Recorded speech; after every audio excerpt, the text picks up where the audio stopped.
Let's talk about the Second Moroccan Crisis. Here at Minuka Knows Best.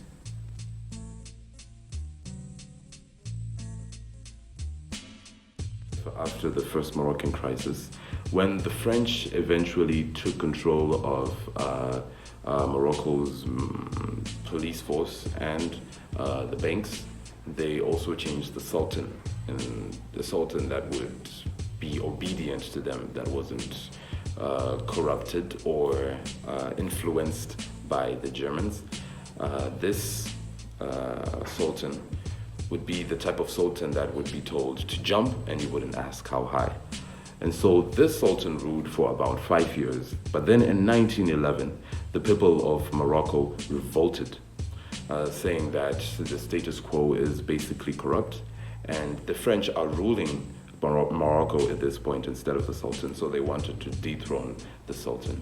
And this riot went on for a couple of weeks until the Sultan, fearing losing his power, the Sultan, in fear of losing his power, he told the French to send 20,000 troops to come and mitigate the riots that are going on in Morocco.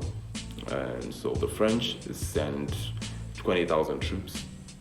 But before they could arrive, Germany had already thought that this could be an invasion on Morocco, and France was finally going to colonize Morocco.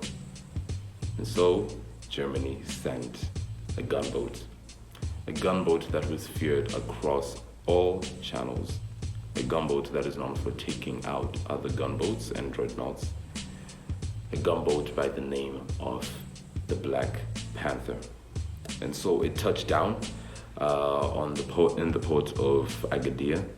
So it stayed on the Agadir port for a couple of days, I think 5 days. The French were now very, very intimidated by this because they felt like they were going to be attacked. And this might be the start of a war. The French decided to call up Britain, which was just next door to the other country, to arm their forces and get ready for war. So there was so much tension, I mean, you can cut it with a knife. These three nations were just ready for anything at this point. The gunboat was on the port of Agadir. The French troops were about to arrive. 20,000 French troops were about to arrive, armed and loaded. And Britain was just, you know how Britain was with colonies in Africa. It was just packed and stacked, just ready for anything at this point. So they finally realized, look, this is not the time. 1911, we don't have enough aircrafts, we don't have enough gunboats, we don't even have enough dreadnoughts, we don't have enough submarines. We are not physically ready for this war. That's what Germany, Britain, and France noticed. So these three countries decided to come to an agreement. Germany would be given a piece of land in Congo in exchange for the Black Panther exiting or moving away from the Agadir port. Two lower intimidations. Although Germany did not agree to this, especially the Kaiser Wilhelm II, he did not agree to this because he did not personally agree to this. Although he had no choice because he wasn't ready, he could not face Britain and France at the same time. So he embarrassingly accepted this deal. But they told the Germans, they told the British and the French that this is the last time they'll ever back down.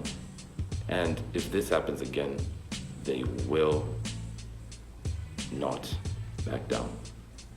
It did actually happen again, but that's a story for another day. So, how did this affect Africa? Well, Morocco is in Africa, and if this war did eventually break out in Morocco, this would have been very tough on us Africans. Africans would have been there on the front lines defending Britain and France in Morocco, because it would have basically been like a battleground for these three countries. But fortunately, war was definitely evaded for some time. Although Africa had a big part to play in the First World War, they eventually managed to mitigate this one in Morocco. So that is the Second Moroccan Crisis. It's known by many names: the Agadir Crisis, the 1911 Crisis, the Black Panther Crisis. You pick your choose, but I like to call it the Second Moroccan Crisis. Thank you so much for watching. Don't forget to like, follow, subscribe, share with your girlfriend, your Bali, your Kwan, your sister, your brother, your cousin, anyone you know. Share, share, share, and let's teach people some history. Thank you so much for watching. This is Eugene Munyawara Zimbuzi. You've been watching Minuka Knows Best.